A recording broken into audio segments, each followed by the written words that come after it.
जिस समय पांडव एकचक्रा नगरी में ब्राह्मणों के वेश में जीवन बिता रहे थे, उन्हीं दिनों पांचाल नरेश की कन्या द्रौपदी के स्वयंवर की तैयारी होने लगी। एक चक्रा नगरी के ब्राह्मणों के झुंड पांचाल देश के लिए रवाना हुए। पांडव भी उनके साथ ही हो लिए। पांचों भाई माता कुंती के साथ किसी कुम्हार की झोपड़ी में आ टिके। पांचाल देश में भी पांडव ब्राह्मण वेश ही धारण किए रहे। इस कारण कोई उनको पहचान न सका। स्वयंवर मंडप में एक बृहदाकार धनुष्य रखा हुआ था, जिसकी डोरी तारों से बनी हुई थी। ऊपर काफी ऊंचाई पर एक सोने की मछली टंगी हुई थी। उसके नीचे एक चमकदार यंत्र बड़े वेग से घूम रहा था। राजा द्रुपद ने घोषणा की कि जो राजकुमार पानी में प्रतिबिंब देखकर उस भारी धनुष्य से तीर चलाकर ऊपर टंगे हुए निशाने मतलब मछली को गिरा देगा, उसी को द्रौपदी वरमाला पहनाएगी। इस स्वयंवर के लिए दूर दूर से अनेक वीर आए हुए थे।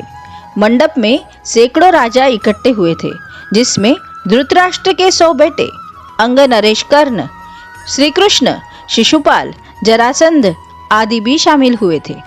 दर्शकों की भारी भीड़ थी। राजकुमार धृष्टद्युम्न घोड़े पर सवार होकर आगे आया। उसके पीछे हाथी पर सवार द्रौपदी आई। हाथ में फूलों का हार लिए हुए राजकन्या हाथी से उतरी और सभा में पदार्पण किया। राजकुमार धृष्टद्युम्न अपनी बहन का हाथ पकड़कर उसे मंडप के बीच में ले गया। इसके बाद एक एक करके राजकुमार उठते और धनुष पर डोरी चढ़ाते, हारते और अपमानित होकर लौट जाते। कितने ही सुप्रसिद्ध वीरों को इस तरह मुंह की खानी पड़ी। शिशुपाल, जरासंध, शल्य और दुर्योधन जैसे पराक्रमी राजकुमार तक असफल हो गए। जब कर्ण की बारी आई तो सभा में एक लहर सी दौड़ गई। सबने सोचा अंग नरेश जरूर सफल हो जाएंगे। कर्ण ने धनुष उठाकर खड़ा कर दिया और तान कर प्रत्यंचा भी चढ़ानी शुरू कर दी। डोरी के चढ़ाने से अभी बाल भर की ही कसर रह गई थी कि इतने में धनुष का डंडा उसके हाथ से छूट गया तथा उछलकर उसके मुंह पर लगा। अपनी चोट सहलाता हुआ कर्ण अपनी जगह पर जा बैठा। इतने में उपस्थित ब्राह्मणों के बीच से एक तरुण उठ खड़ा हुआ। ब्राह्मणों की मंडली में ब्राह्मण वेशधारी अर्जुन को यो खड़ा होते देखकर सभा में बड़ी हलचल मच गई। लोगों में तरह तरह की चर्चा होने लगी। तब अर्जुन ने धनुष हाथ में लिया और उस पर डोरी चढ़ा दी।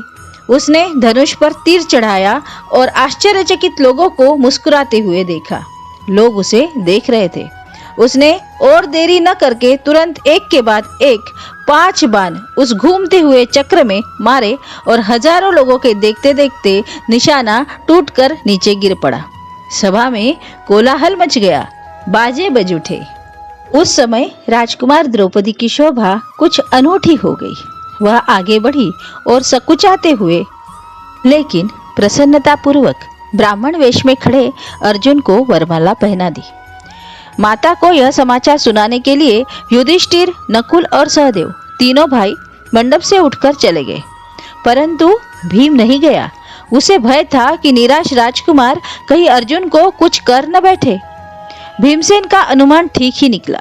राजकुमारों में बड़ी हलचल मच गई। उन्होंने शोर मचाया। राजकुमारों का जोश बढ़ता ही गया। ऐसा प्रतीत हुआ कि भारी विप्लव मच जाएगा।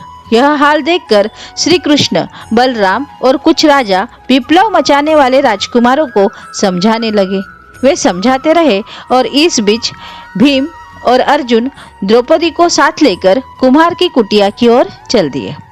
जब भीम और अर्जुन द्रौपदी को साथ लेकर सभा में जाने लगे तो द्रुपद का पुत्र धृष्टद्युम्न चुपके से उनके पीछे हो लिया। कुम्हार की कुटिया में उसने जो देखा उससे उसके आश्चर्य की सीमा न रही। वह तुरंत लौट आया और अपने पिता से बोला, पिताजी, मुझे तो ऐसा लगता है कि ये लोग कहीं पांडव न हो। बहन द्रौपदी उस युवक की मृगशाला पकड़े जब जाने लगी तो मैं भी उनके पीछे हो लिया। वे एक कुम्हार की झोपड़ी में जा पहुंचे। वहां अग्निशिखा की भांति एक तेजस्वी देवी बैठी हुई थी। वहाँ जो बातें हुई उससे मुझे विश्वास हो गया कि वह देवी कुंती होनी चाहिए। तब राजा द्रुपद के बुलावे भेजने पर पांचों भाई माता कुंती और द्रौपदी को साथ लेकर राजभवन पहुंचे। युधिष्ठिर ने राजा को अपना सही परिचय दे दिया। यह जानकर कि ये पांडव है, राजा द्रुपद फूले न समाये। उनकी इच्छा पूरी हुई। महाबली अर्जुन मेरी बेटी के पति हो गए हैं, तो फिर द्रोणाचार्य की शत्रुता की मुझे चिंता नहीं रही। यह विचार कर उन्होंने संतोष की सांस ली। माँ की आज्ञा और सबकी सम्मति से द्रौपदी के साथ पांचों पांडवों का विवाह हो गया। धन्यवाद। Please like and subscribe. ऐसे और वीडियो देखने के लिए और अधिक जानकारी प्राप्त करने के लिए आप हमें कमेंट्स करें। Thank you.